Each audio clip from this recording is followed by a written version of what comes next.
Hello, and welcome to TVPF's live stream event, Recovering Freedom, a Responsible Recovery Agenda. My name is Dr. Vance Ginn. I'm the Chief Economist here at the Texas Public Policy Foundation, and it's a pleasure to have you all with us today as we've got a hot topic to discuss. What exactly is going on with the Texas economy? What's going on with the fiscal situation when you look at the budget and tax relief and things of that nature? And overall, what exactly does this mean for Texas and the future? And we can also look at maybe even some of the COVID money coming from the federal government, and what does that really mean with this COVID relief package? So thank you again for this time. And really what we're looking at is a Texas economy that was really hitting on all cylinders up to February of 2020, when the unemployment rate was 3.5%. We had record-breaking job creation. I mean, things were really looking good overall, much like the rest of the nation. And so what we saw after that, though, was the hit from the COVID-19 pandemic, and then the forced business closures by local governments and the state government. And that, of course, contributed to many job losses. In the private sector alone, we lost about 1 million jobs in this great state of Texas. Some of those have come back now, but we still are down just in the private sector by about 500,000 jobs compared to just February of last year. And that doesn't even include the increase in the labor force in the meantime. So we've got a lot of work to do to get us back again to regain the prosperity that we had just a few short months ago before the COVID-19 situation and the shutdowns across the state. When you look at where we were, though, in April of 2020, we reached a high of 13.5% on our unemployment rate. So it's nice to see that we're back down to 7.2%, but we still need to allow for a pro-growth economic environment that's going to allow businesses and employers to flourish so that they can hire more workers, raise wages, help families to put food on the table with those dollars that they're going to then earn, and move people off permanently off of safety nets so that they are living a life of self-sufficiency. I think this is really where we can head in Texas with a lot of the correct pro-growth policies that we can put in place. And so we have a great group today that's going to talk about this and what we've been doing with the responsible recovery agenda here in Texas of less spending, less taxing, and less regulating overall to make sure that we have the best economic environment that keeps us going.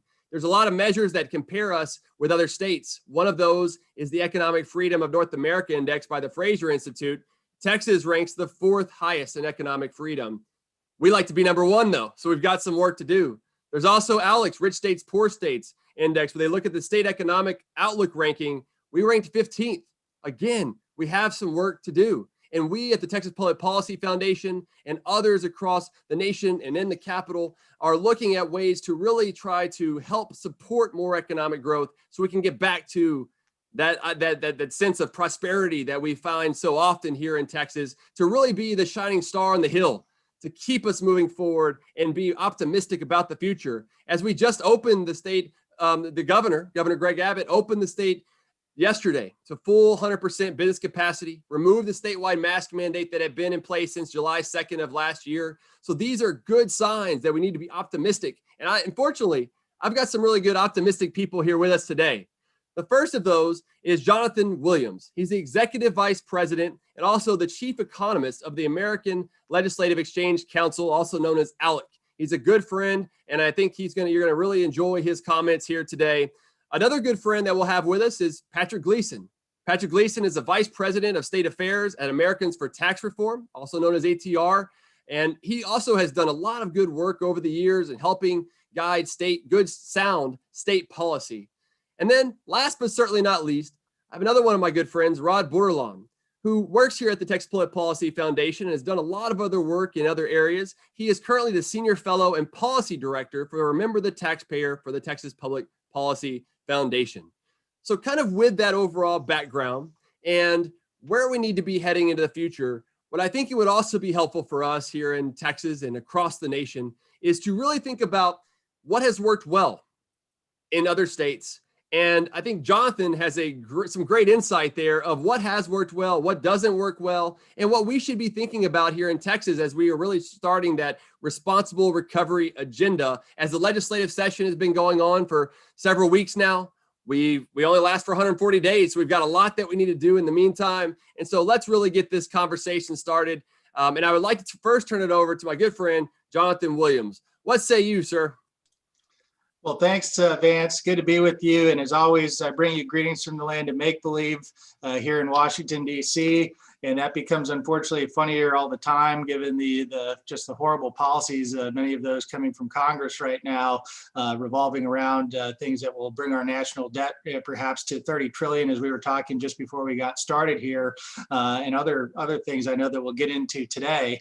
But it's just a pleasure to talk about the Texas economy and give some lessons from what's going on around the rest of the country. And we've seen, while I think it's going to be a dangerous period of time for taxpayers and those of us who believe in economic freedom at the federal level, it's going to be a very good time in many, many state capitals. And that's why I remain optimistic and a glass half full kind of guy when we talk through what are the free market reforms that are going on across the states and maybe what things Texas can learn from them. And then just importantly, there's no really reason to downplay at all how successful Texas has been, right? And while you're not number one in rich states, poor states for economic outlook, you've always had a very competitive ranking. And let's face it, it's very competitive at the top. And states all across the country, and now doing this for 15 years, being in all 50 states, working with our ALEC members and legislators, they all look at Texas and say, how can we be more like Texas with some of the key attributes?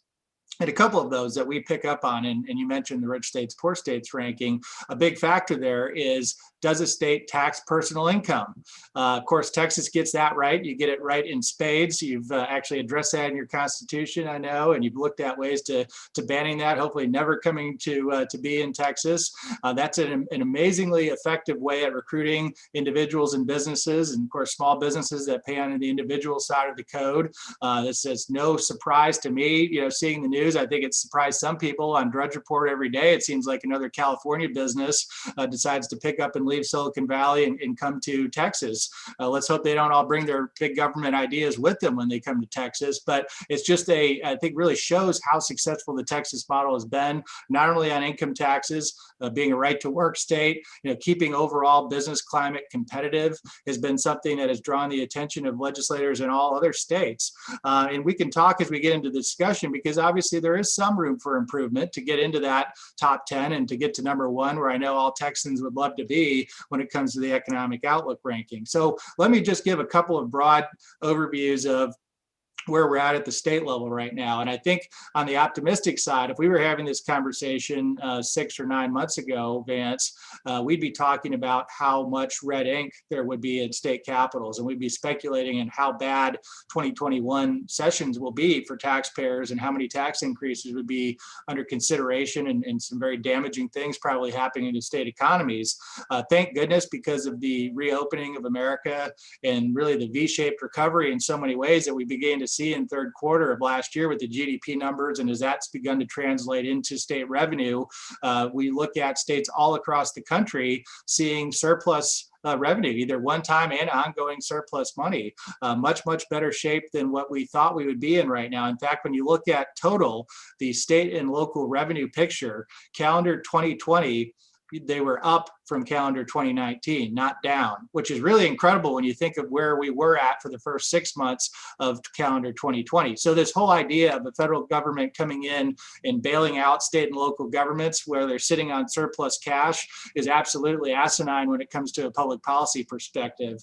And I think there's a lot to kind of unpack still that we don't know, because of, as all of us concerned about the principle of federalism. I know TPPF is, you've got a center at ALEC, we have a center to protect federalism. The strings, the maintenance of effort requirements, the restrictions that come with those federal dollars are going to be very damaging. It's going to be something we're going to be watching as the US Treasury rolls out their regulations. And as you probably saw in the Wall Street Journal editorial, even this week, there is a really an unbelievable restriction in the federal language that potentially could very much complicate states from cutting taxes, which is a clear violation of 10th Amendment grounds. And I know there's going to be much discussion in Congress and in state capitals on that going forward. But it's just that's setting the stage. Instead of being on defense, I think, as those of us who look at tax policy, we actually are seeing some really incredible moves in states like Mississippi and Arizona and West Virginia, of states looking to become more like Texas and eliminate their personal income taxes, for instance. And obviously we can get into the details of that. There's still some pieces that are being ironed out as part of that process, because these are not things that usually can be done in 1 or 2 years. It's usually a 5 to 10 year process in order to phase out a personal income tax. But I think the important thing is states are realizing the growth benefits of lowering tax burdens and lowering capital-based taxes. We know that all taxes matter for economic growth. Of our 15 years nearly of doing the Rich States, Poor States report with Art Laffer and Steve Moore, Art Laffer likes to say it isn't rocket surgery, it's pretty basic economics. When you lower a tax burden and reduce the price of work and savings and investment and creating a business in one state and raise it in another state, why are we not, we shouldn't be surprised when we're seeing people vote with their feet all the time. And we see it with the census numbers coming up, and they're going to redraw the congressional lines. Texas is going to be the big winner with 3 new U.S. House members. Florida, another no income tax state, another big winner. People are continuing to vote with their feet, and they're voting towards freedom. They're voting towards states that value really the Texas model of lower taxes and avoiding income taxes. And so I'm very pleased to be part of this discussion today. And I'm pleased to bring not only the bad news from what's happening in Washington on perspective of taxpayers, but some very good news of what's happening in our 50 laboratories of democracy across the country. Yeah, thank you, Jonathan. I think you hit on some really key points there that we'll continue to digest throughout this hour that we're here together. And for those watching in our audience, if you have any comments or questions, please put those in the chat section, in the comment section, and we'll be sure to hit those at near the end of our discussion, as we really want to hear your feedback as well. So after those great remarks by Jonathan, Patrick, I'd like to turn to you and to kind of give your insight of where you see things are now across the state, across the country. Anything else that you'd like to share on the fiscal or regulatory front, something of the part of this responsible recovery agenda that we're really trying to promote and get together more concretely here in Texas? Yeah, well, thanks, Vance. It's great to be with Texas friends and talking to the Texas audience today. And, well, I'm going to talk about some things we're seeing states do to improve their tax and regulatory climates to make sure they're in the best position possible to come out of the pandemic and compete for jobs and investment. But I want to add on to something Jonathan said, because it ties into the general theme we're seeing around the country. And it's a theme and a trend that I think Texas can learn from. And that's the general movement to emulate Texas, to move to elimination of state income taxes. And you might think, well, what can we learn from that? We already don't have an income tax in Texas. Well, actually, I'd say a lot. And that's what I want to go into a little bit here.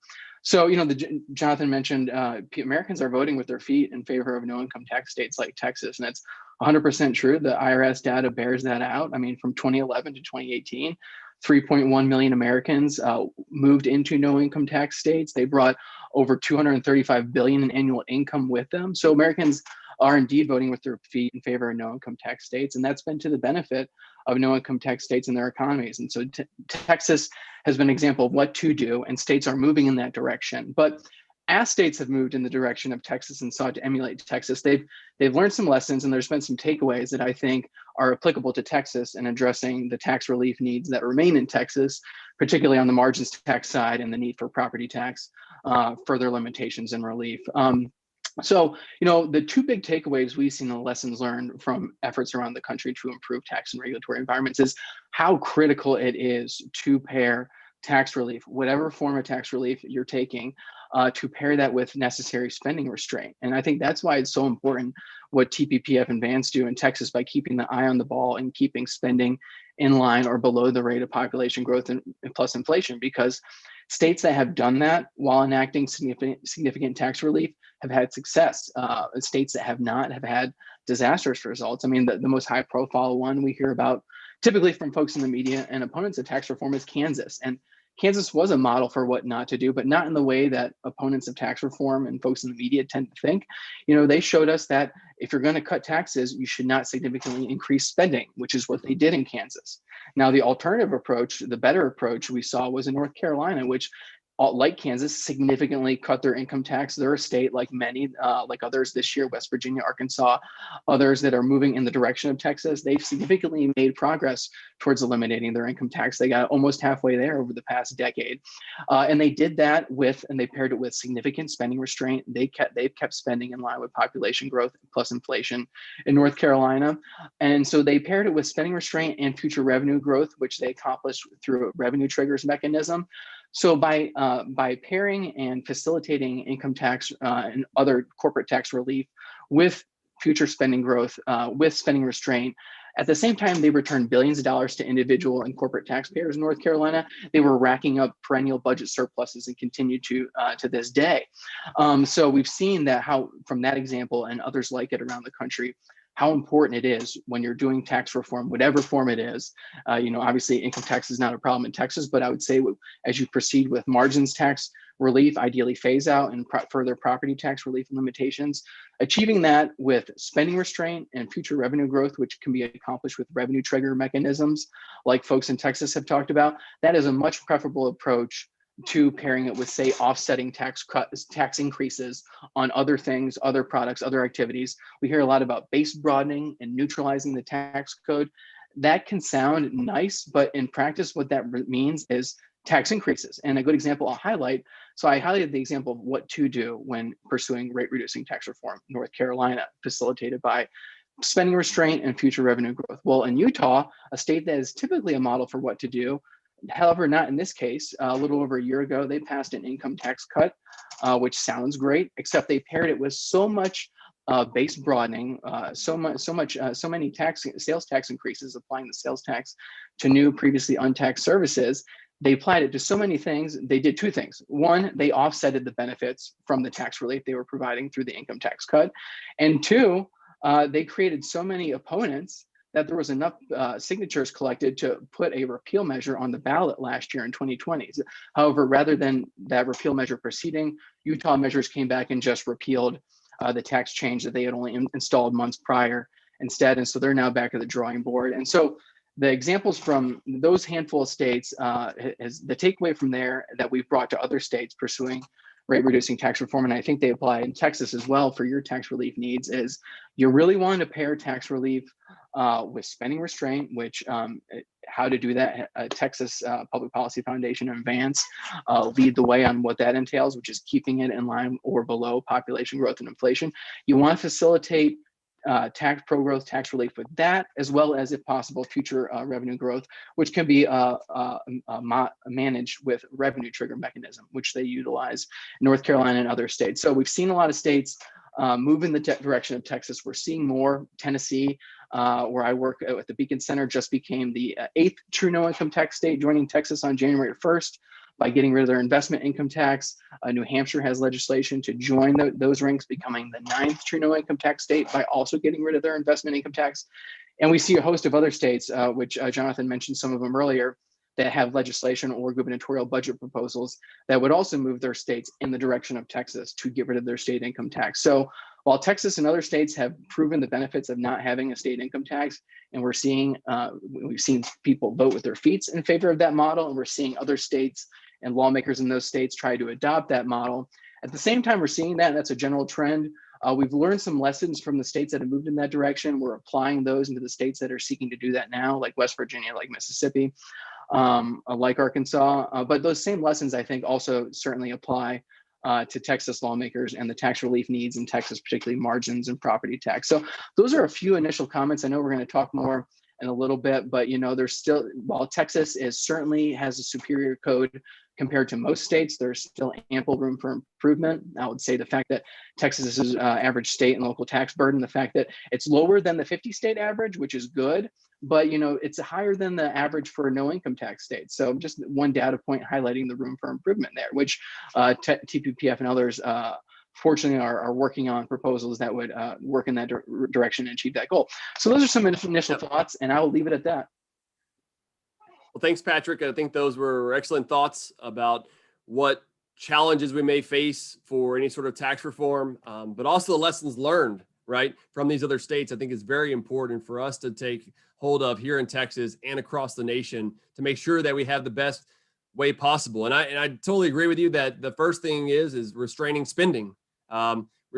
Spending is really the driver of taxes and regulations. You know, high taxes and deficits are always and everywhere a spending problem, and we've really got to make sure we focus on that. And as you mentioned, one thing we've been doing at the Texas Public Policy Foundation is the Conservative Texas Budget, which is simply just taking appropriations one session, increasing it by population growth plus inflation, a good metric of the average taxpayer's ability to pay for their government.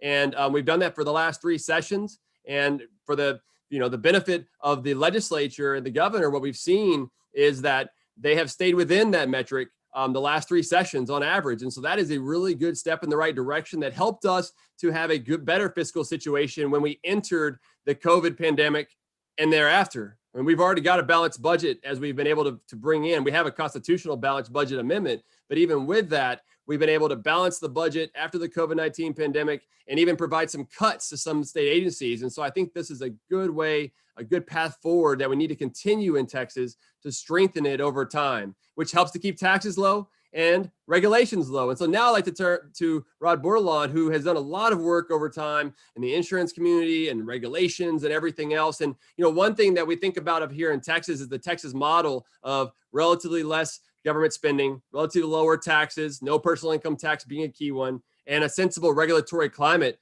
But, Rod, some say we have too many taxes, like the Mercatus study that's out there. And, they do a lot of great work. And so I'm just wondering, what say you about the regulatory environment here in Texas? Well, thanks, Vance. First of all, what say I is I do appreciate and highlight the benefits of living in the state of Texas. And I do think we rank very, very well across the country. It's great to have some of our friends from other states to remind us that while we want to keep Texas Texan, and we do, there's always improvements. You mentioned some of them that we've instituted in the past, and there's competition out there from other states. They want to do either some of the same things that we're doing or do better. You mentioned the Fraser report that we're the 4th highest in economic freedom. And that's actually an improvement from the year before. I think we were the 6th highest. So we were making marginal improvements on that. And I also want to go back to, I think in Texas, we start from a pretty good framework. We're a large state with a strong growing economy, and that's by no accident. And prior to the pandemic hitting through February of last year, we were, according to the Bureau of Labor Statistics, leading the country in economic growth month over month for 119 straight months, which was apparently a record in the time period that BLS was recording that data. And we were also ranked as the, by Site Selection magazine, as the top state for economic development for 8 straight years, which was also a record. So there's a number of things where we already could say, hey, look, this is great. And businesses are obviously paying attention. They're moving here in droves. But there are some things that we can continue to improve on. Certainly, as you mentioned, we want to keep spending less, we want to keep taxing less, and we want to keep regulating less. And they all kind of go hand in hand. The conservative Texas budget is helping constrain the growth of spending. Some of the tax relief programs that we put in place and we worked with the legislature on over the last several years to constrain the growth of some taxes, particularly property taxes that was mentioned earlier. And it's also a reminder to our folks from out of the country that are listening in that even though we've never had an income tax on individual income, it's only for the last 2 years that we've actually had a constitutional amendment that actually restricts the imposition and prohibits the imposition of an income tax on personal income. So those are some things to remember that we've gotten here maybe incrementally over time. And we can continue to improve. And one of the areas that we need a lot of improvement, and we're working on right now, is the area of regulation. As you mentioned, the Mercatus Institute, while we are a relatively free state, according to some rankings, the Mercatus Institute ranks states on the basis of the number of regulatory restrictions. And based on that ranking, we are the 5th highest in terms of number of regulatory restrictions. So while we have an overall a good economic model for purposes of taxes, general taxes, and business climate. We do have a fair number of regulations that we need to actually do something about. And we have really, to our credit here in Texas, begun actually focusing in on that. The Governor Abbott is to be given credit that even before the pandemic, he was reaching out and directing state agencies to identify regulations that could be repealed or at least reduced, and identify fees. And a number of those state agencies actually did do that. I will call some of them out: the Department of Insurance, the Department of Licensing and Regulation, and there were others that actually voluntarily reduced, identified, and reduced some of their regulations and some of their fees. And we would certainly hail that type of activity and encourage more agencies to do that. And I think you're going to see some more improvement along those lines.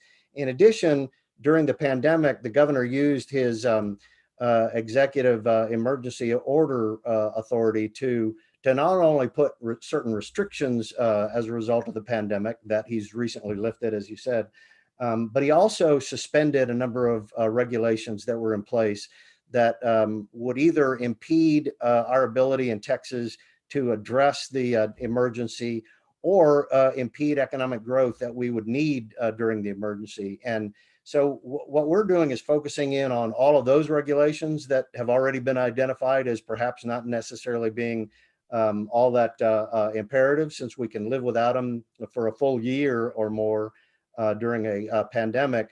Perhaps we should be focusing in on those going forward, but also looking more broadly at improvements across the board and having more systematic opportunities to review regulations and identify those that can be repealed. So a lot of opportunities going forward, a lot of work that we've been undertaking.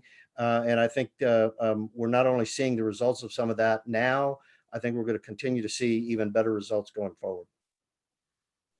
Well, that's fantastic, Rod. And thank you for that overview. It's nice to see. I mean, we want to be number one here in Texas, but we also need to have some things to work on. And there certainly are those things to work on, whether you look at different indices or you're just living in Texas, we understand some of those burdens. One of the things that we really looked at is occupational licensing, right? And trying to reduce those barriers to entrepreneurship that are along the way. But, fortunately, Jonathan, so far, the legislature has submitted their initial budgets, their base budgets, what they call it, that have been below population growth plus inflation. Once you subtract out the property tax relief that has been maintained from last session of $6 billion. So that $6 billion is not going to grow government. It's going basically to help to reduce or keep property taxes from growing. And so once you exclude that, they come in below our conservative Texas budget, which is a key part of this whole process to getting us to a stronger spending limit in Texas. Currently, it's based on personal income growth, only covers about half of the overall budget. And so what we've been trying to do is to get it to cover at least all state funds, if not the whole entire budget. And there's actually a couple of bills, Jonathan, to do that here in Texas. House Bill 594 and House Bill 910 would cover all state funds and then use population growth and inflation of some metric there to really restrain the growth of spending. So why is it that spending fiscal rules in particular are really a benefit for states that have them? Great question, Vance. I know you and I have talked about this at length because, Patrick's point and your point earlier is exactly right. One of the key lessons is taxing is spending at the state level, because at least 49 of the 50 states have a balanced budget requirement and they can't print money. We could learn a lot of that lesson from Washington, D.C. right now. But, that being said, institutional spending control through a TEL, a taxpayer expenditure limit, there's been great examples of this in other states that have worked. Colorado, for instance, is one of the gold standards here. Population and inflation in the state constitution now for 25 plus years. And even as Colorado has changed politically from being red to purple to maybe bluish purple, is safe to say at this point, voters there just continue to keep that in the constitution and realize it's an essential element of keeping Colorado's business climate and their tax burdens in a good space. And so I think I was very encouraged to see many of our ALEC members in the Texas Legislature actually lead the way on this. I know Representative Tam Parker has a policy this year legislator he's looking at, and others that would do that either statutorily or eventually, I think constitutionally, is the ultimate for fiscal conservatives, is to enshrine that in the Constitution, just like you did with income tax on the personal income tax and avoiding it. And so in my mind, there is really, to keep tax relief, to keep the staying power of tax relief, you must match it with cost of government.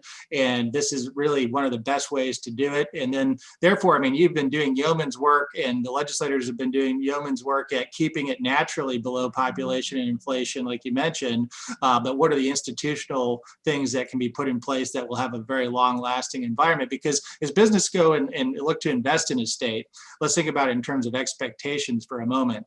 They look at the current business climate, the current tax rates, but let's not forget, they look at the expectations of the business environment and tax rates 5, 10, 20 years out. If they're going to make $1 billion investment in the state, they want to know that that environment's not going to go away and their investment is going to be secure. And so having that solid expectation for the future is something a TEL can do.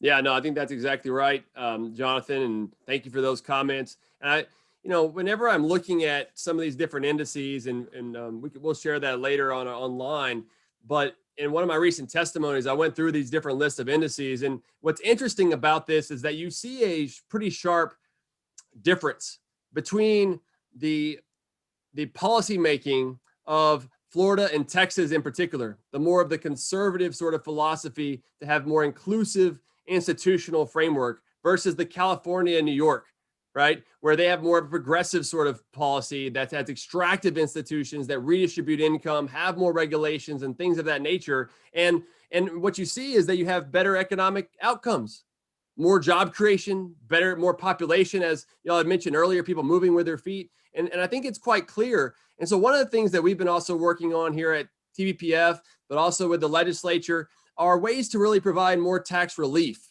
I mean, we need to provide even more relief overall. And so, Patrick, whenever we're thinking about how to provide some of that relief, there are other bills that would start to buy down or reduce our property taxes, where you take surplus funds, limit government spending, any sort of surplus funds would go to buy down something like the margins tax, something like the property tax, like a trigger, if you will. And I wonder what your thoughts are on something like a trigger. Like right now we have House Bill 958, House Bill 2074. Both of those would start to buy down the property tax. Could something like that be helpful for Texas? Yeah, I think so, and ATR thinks so. And we've supported proposals like that and floated them around the country. A slightly similar mechanism, but different in Wisconsin. They passed a bill and made it so all online sales tax revenue they collect is put in a fund, and that's used to buy down the state income tax rate. And so we thought that was a pretty smart mechanism. And while that was applied to the online sales tax used to buy down the income tax rate, something that isn't needed in Texas because no income tax, that same mechanism can certainly be used for other taxes and the relief needed, whether it's property or margins tax. And, on speaking of margins tax, I will say is, I think it would be very advantageous for Texas in its own right and be beneficial for the state and employers there if Texas phased out the margins tax. But I would tell you what, it would also be nationally beneficial if you all did this, because of the few gross receipts, there's very few gross receipts taxes in the country. Jonathan probably has a number off the top of his head. It's less than 10. And but of the few that have been implemented in recent years, Nevada and Oregon, the top talking point for implementing those taxes was, hey, Texas has this and look how great they do. What they left out was Texas does so well in spite of that poorly designed tax, and Texas has a lot of advantages that those states don't have. And so in addition to being good for Texas in its own right, I think it would be helpful for stopping the spread of gross receipts taxes nationwide. And I also just mentioned, so the top tax relief needs in Texas, you got property tax, the strengthening of limitations needed, and further relief needed. Margins tax is something you want to address and ultimately get rid of. And going back to the point of why it's best to pay for that with future revenue growth and spending restraint, which can be accomplished and managed through revenue triggers, like you talked about, Vance. Conservative, free market oriented folks like myself often say, this government, this state government, or this federal government doesn't have a revenue problem, it has a spending problem. And it might sound like a nice tagline, but it's a saying and a statement that is totally backed up by the facts. And I would point out Vance, both in his past work at OMB and still does a good job of highlighting how much lower the federal budget would be today had federal spending grown in line with the rate of population growth plus inflation going back to 2000. We're not talking about drastic cuts. We're just talking about more modest spending growth. And Vance has highlighted how much significantly lower the federal budget would be. Well, the same goes at the state level. You know, you had total 50 state budgets, total state spending in all 50 states was just under $1 billion, was 940, excuse me, was just under $1 trillion, was 946 billion at the turn of the century in 2000. It's grown to just over 2 trillion as of 2018. Had all 50 states spending grown in line with population and inflation during that period, during those 18 years, nearly 2 decades, total state spending nationwide would have been nearly $500 billion lower. Obviously, that number varies state to state. In Texas, it's almost 29 billion less in 2018. Total outlays would have been had spending grown in line with population growth and inflation going back to 2000. So even in the relatively well-governed states, spending has still outpaced population inflation. And that's why the work that TPPF and Vance are doing is so important, because by getting state spending now in line with population and inflation, as you all have done recently and are working to continue to do, those historical numbers show how much revenue and how much resources can be freed up for pro-growth tax relief, whatever it is, margins tax relief, buying down property tax relief. So much can be facilitated with proper spending restraint, and the historical spending numbers and how much lower state by state and all 50 states spending would be today really backs that up. It really shows you can address this and you can facilitate needed tax relief by addressing the spending side. Yep. Well, amen about that. And we need to hopefully continue this here in Texas as well, which I think that we're going to do this session, which will take great strides to improving the Texas model and strengthening our overall economy so more people can prosper. Rod, in the last few minutes that we have until we get to Q&A, so please, viewers, submit your questions in the comment section so we can get those. And I already see a couple of good ones that's coming up about COVID. So the COVID relief, quote unquote, relief package and what that might mean for states. So gentlemen, please keep your minds ready about that question coming up soon. But Rod, what else would you like to add about this responsible recovery agenda and the things that have been going on in Texas, or something else that you think maybe we've missed so far that we really should highlight? Well, thanks again, Vance. Other than the spending and the tax issues that we talked about, we are looking at some buy downs on school M&O because, as was mentioned, our property tax burden in this state is very high relative to many other states. So we'd like to see, even though we made some improvements last session, we'd like to certainly continue those with respect to the restrictions on how much they can grow without voters' approval. There's some bills that we've been working with the legislature on to eliminate some of the loopholes that were inadvertently put in place last time relating to disasters. But beyond that, with going back to regulations, there's a number of improvements that we're working on that I think will continue to yield great results. We have over 263,000 regulatory restrictions in the Texas Administrative Code currently, and I mentioned, according to Mercatus, that's the 5th highest in the country. And we have made some improvements, and we've got a lot of tools that already exist in Texas. We'd like to expand upon some of those. We don't need to reinvent the wheel necessarily, but expand on some of those. The sunset process, particularly. One of the sunset bills that's undergoing review right now in the legislature is sunset for the Texas Department of Licensing and Regulation. And I'm actually a big fan of that agency. That's the largest regulatory agency we have in the state of Texas. And over the years, a lot of smaller agencies have been eliminated and rolled into that agency. It has allowed a streamlining and a reduction of regulations and licensing and fees, and it's actually had that effect. And even under this sunset bill, there's a proposal. There was a proposal from the Sunset Commission to reduce as many as 31 license types. And the bill as drafted and is pending actually reduced that number somewhat, so it's not up to 31. But nonetheless, there's a double-digit reduction in the number of occupational licensing that are out there. And some of these are, to some of us, I'm sure others would disagree, but seem rather silly or certainly unnecessary. Licensing for auctioneers, licensing for assistants of others that are already licensed, that we can just kind of keep licensing through there.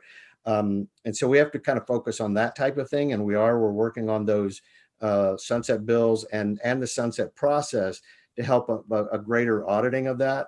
Another great tool is already in existence in the governor's office, and the governor has utilized that to great extent.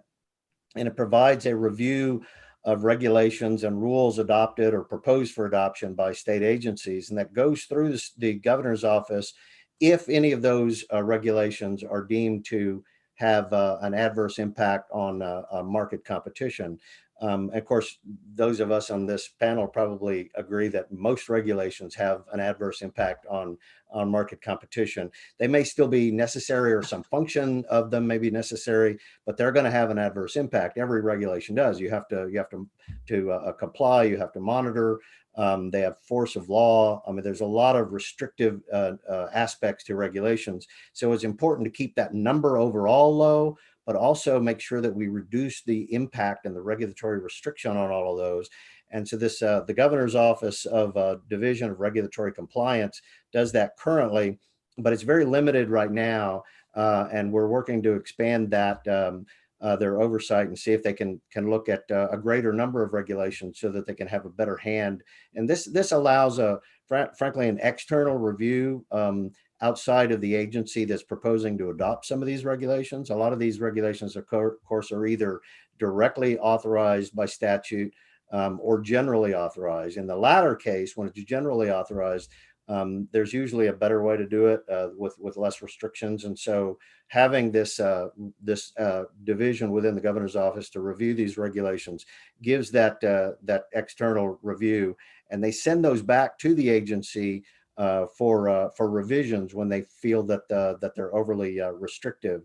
And they've done that in a number of cases, and the rules were in fact reduced. So that actually helps. And I think over time we're going to work on getting those numbers down and see if we can't get Texas to improve overall. Beyond that, there's still a number of bills in the legislature that are looking and zeroing in on regulations, either individually by eliminating certain restrictions on, let's say, telehealth and telemedicine, for example, but there are a number of others as well. But also adding reciprocity and adding greater reciprocity with other states, particularly in instances of, let's say, military members and their spouses. If you have a license in another state and it's a fairly comparable regulatory state to Texas, then you want to provide greater reciprocity. And I think that can be expanded as well. And then there's another bill pending in the legislature that we're working on, which is House Bill 819, which would provide economic zones, like economic empowerment zones, and within those certain zones, we could actually see if we can't reduce the regulatory burdens and burdens of fees and occupational licensing that would exist otherwise, but see if we can just use this as a pilot program and show the economic improvement for those zones. And if we can do that, then we can expand that to across the state of Texas, and really get to the point where we look at regulations really only in a complete need basis, and everything else, let's just try to get government out of the way and let people and the economy improve themselves. Yeah. Thanks, Rod. Thanks for those comments. And I think you're spot on there. I think one of the things that I noticed when I was the chief economist for the Office of Management and Budget during the Trump administration was all of the regulations that we were able to roll back help to support tangible prosperity across the nation, along with the tax cuts and everything else. And I think what they were learning from, or we were learning from there, was a lot of what Texas had already been doing. And so we need to do more of that at the federal level, but also in other states. And so one of the things that, we've had some questions here now about the COVID relief package, quote unquote relief package that was passed by the Senate and the House, and President Biden is likely to sign maybe tomorrow to put that in law. It has a lot of different parts to it of this $1.9 trillion amount. $350 billion of that is for state and local governments, or right around that amount. Texas could receive around $40 billion. If you think about the amount for education, the amount for transit and infrastructure projects, about $10 billion to local governments and $17 billion to the state itself.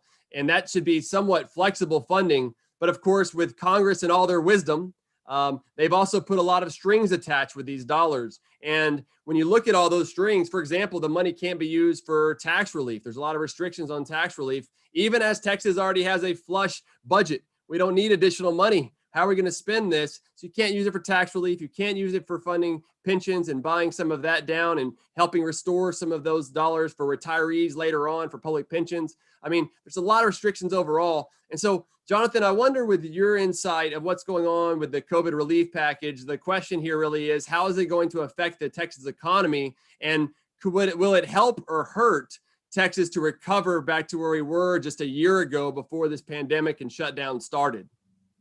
Well, Vance, yeah, it's a great question. And I've almost personally stopped referring to it as a stimulus bill, and maybe we should call it a setting money on fire bill in some cases because of how much money is headed out from Washington to the states that don't need it in so many cases. And so my really first thought is, first do no harm, right? And how can state legislators utilize the funds now that they're sent to the state and local units of government? There may be some that say, thanks, but no thanks, we're going to send it back. That'll be an interesting trend. I think we're going to see that probably from some local units of government. There'll be a lot of political pressure against that. I've been doing this a long time, and I remember when the Obama dollars came out in the ARA back a decade plus ago now, and there were some governors, including yours, Governor Rick Perry at the time, who said maybe we shouldn't take it because the long-term strings, maintenance of effort requirements, and other things could be far costlier, and the dollars are going to be temporary and these strings last forever. And so I think there is going to be a real conversation around that at some levels of government. But I do think then also, what are the things that could be used that won't do harm? I mean, I think the thing that would be most dangerous is allowing these funds to be built into spending baselines, whether officially or unofficially, because that's one of the things that has come back to haunt budget writers and appropriators in other states in the years since the last bailout of the states in the Obama era that I referenced, is, even if the media picks up on something to say, well, you spent $1 billion on this last year, now it's $500 million, they're going to see that as a $500 million cut. Now, and they're not going to look back the year before the inflated number and say, well, that's actually in line to what we did before the one-time federal money. They're just going to take that and run with it. So for those of us who believe in fiscal responsibility, we have to be very careful how these dollars may be used by state and local units of government. And Vance, you referenced a couple of areas that, at this point, we have in some cases more questions than we have answers until we get better guidance from U.S. Treasury that we'll hopefully be getting in a number of weeks. But what are the options for fiscally conservative legislators?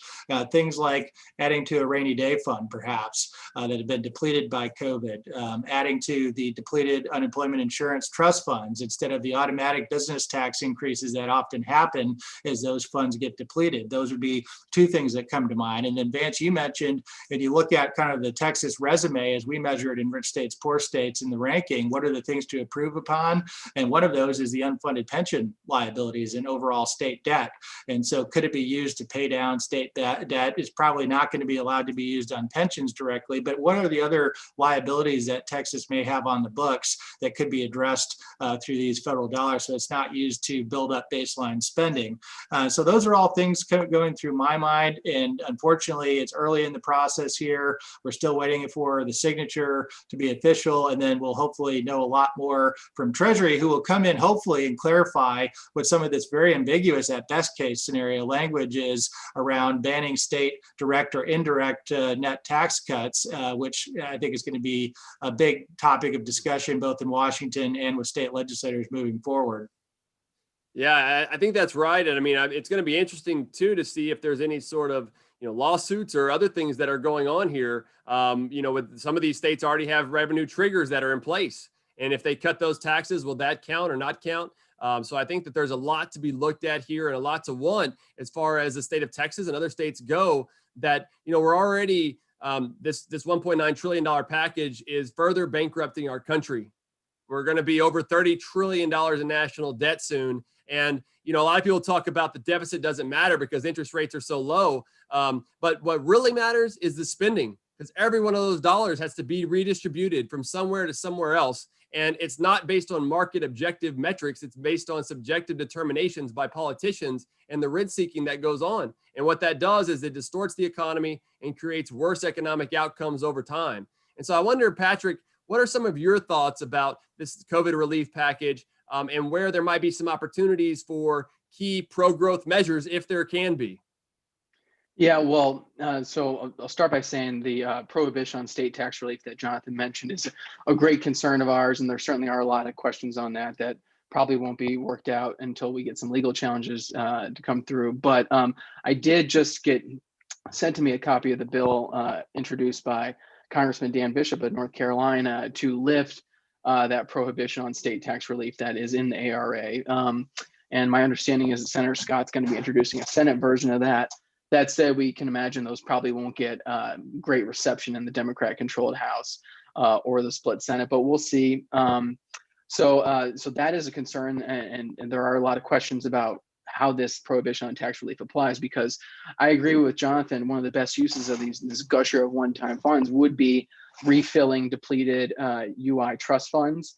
That seems like that could be prohibited under the language of the ARA and the state tax relief prohibition. If that is the case, they're basically barring one of the best uses of these one-time funds. And so there are other questions. Can these funds be used to offset costs from conforming to the federal tax code and the CARES Act relief measures? I don't know. That's a big question, but the prohibition on state tax relief is concerning. We're seeing movement to address that, to try to repeal that. And I think we'll eventually see a court challenge. And then some more of these questions will be answered in 3 to 4 weeks when we get the Treasury implementing rules to come out. But another thing, in addition to that prohibition, it's a great concern of the way in which this bill, this $1.9 trillion bill, incentivizes states to permanently grow the size of their state government. They put in a booster of the federal Medicaid matching funds in this in an effort to entice the dozen states, of which Texas is smartly one, as you know, and to entice those dozen states that have held out and not implemented Obamacare's Medicaid expansion.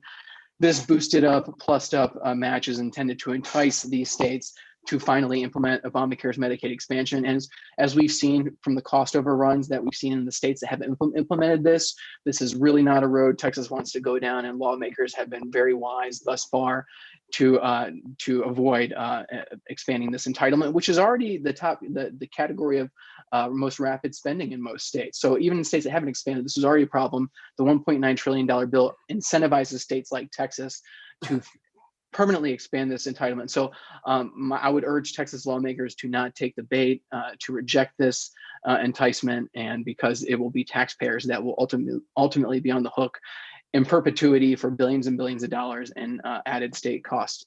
So those are some major concerns. There's a lot of questions that need to be answered, and we'll see how this plays out through the rulemaking process, as well as some lawsuits and legislation in response. Hey, Vance, if I could weigh in and just double down on what Patrick said, that was exactly right. And one of the biggest concerns that our ALEC members have had from the start of this debate a year ago around a bailout of state and local governments is this very thing of moral hazard. We are incentivizing states to take a long-term view of their fiscal operations that is irresponsible, right? And we're penalizing states that have done the right thing and have racked up surpluses.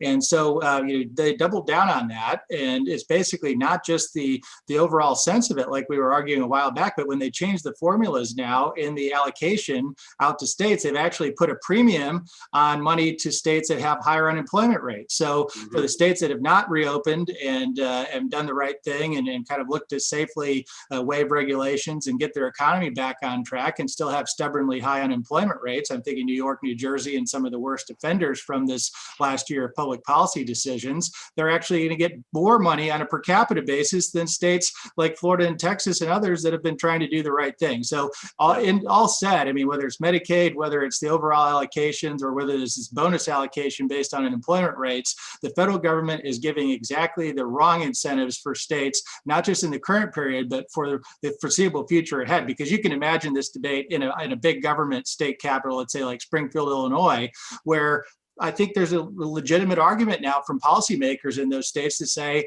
why would we ever cut our budget? Why would we ever match spending and tax revenue? Because if every time we get into a big problem, the federal government's always going to have our back and we're going to get bailed out with hardworking Texans tax dollars. Yeah.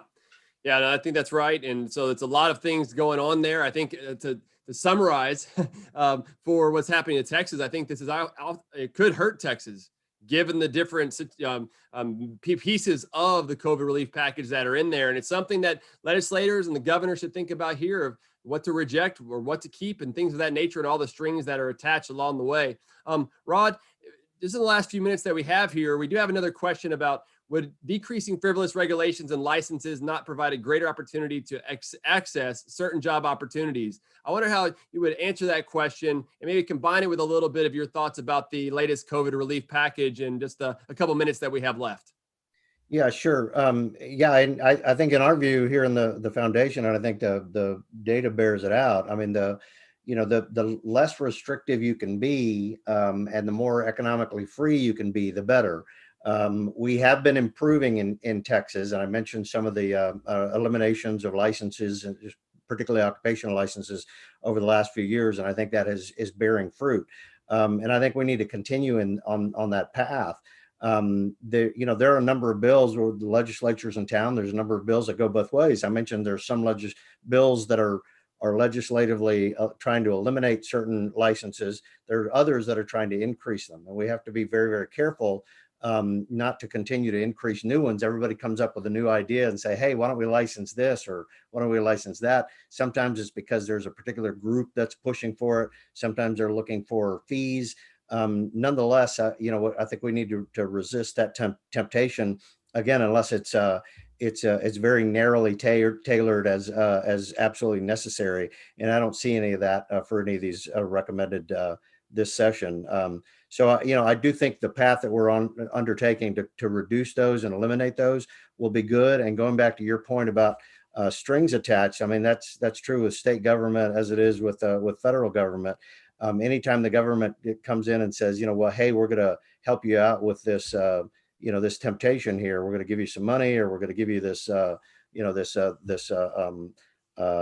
special provision of how to operate. You have to be careful, because there's usually a string attached to that. And certainly what we've talked about with COVID, with respect to the federal dollars that are coming in to the states, it's good here in Texas. We've been talking about at the very least setting that aside in a separate pool within the budget, so we would identify where those funds are, so that to Jonathan's point earlier, we don't just want to immediately just immerse that in the budget and sort of lose track of where all those dollars are. So they're talking about having it in a separate article or a separate section of the budget where we can identify those, and then we can make those determinations about, do we actually need those dollars, or can we put them to good use?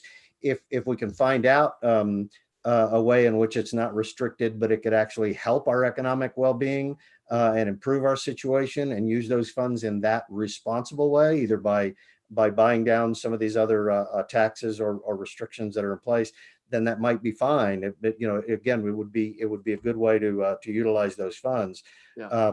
If not, and there's too many strings attached, and it's going to result in the state being obligated to spend even greater funds and even greater resources and have even greater regulations and restrictions on doing business, then we might opt out of some of those funds. And I think those are the discussions that we're rightly having in Texas and should have in other states.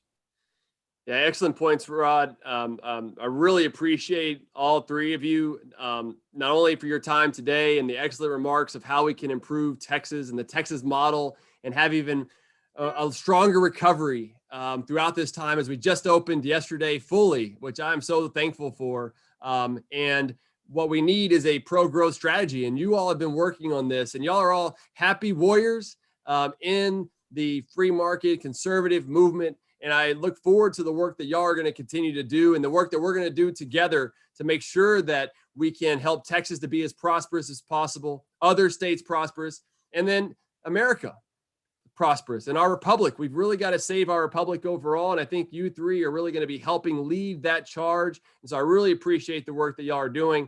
I really appreciate our viewers that have sat with us this whole time and talk about economics and fiscal policy, stuff like us really enjoy. But it's also about the future of our nation, the future of our kids and grandkids. And so I think that there's a lot to do here. I'm optimistic about the state of Texas.